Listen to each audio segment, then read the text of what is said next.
பேரணி இதோ வந்து கொண்டிருக்கிறது.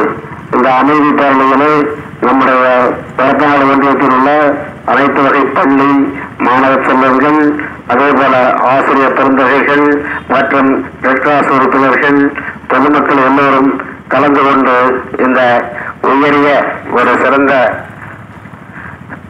ஒரு சமூகம் உருவாவதற்காக அமைதி பேரணியாக கால்நடையாக நடந்து சென்று இருக்கிறார்கள்.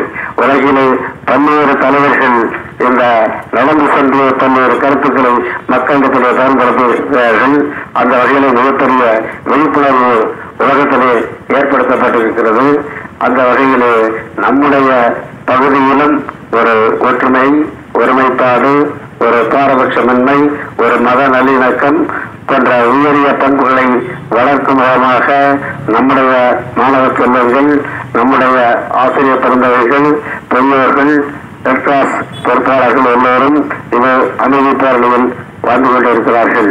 இந்த பேரணி மூலமாக நாம் அனைவரும் ஒற்றுமையாக வாழ்வது எப்படி, ஏன் சாதி சண்டை, மத சண்டை, இப்படி சண்டை சச்சரவுகள் ஏன் சமூகத்திலே தோன்ற வேண்டும், அவற்றை எப்படி ஒழிப்பது, நாம் எவ்வாறு ஒருமைப்பாட்டோடு வாழ்வது, ஒரு நல்ல சிந்தனையோடு வாழ்வது என்பதை பற்றி இன்றைக்கு நாம் சிந்திக்க வேண்டியிருக்கிறது.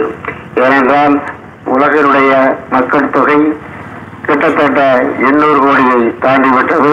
அவர்களுக்கு எல்லோரும் ஒற்றுமையாக வாழ்வதற்கு வழிகாட்டுவதற்கு ஒரு உலகளாவிய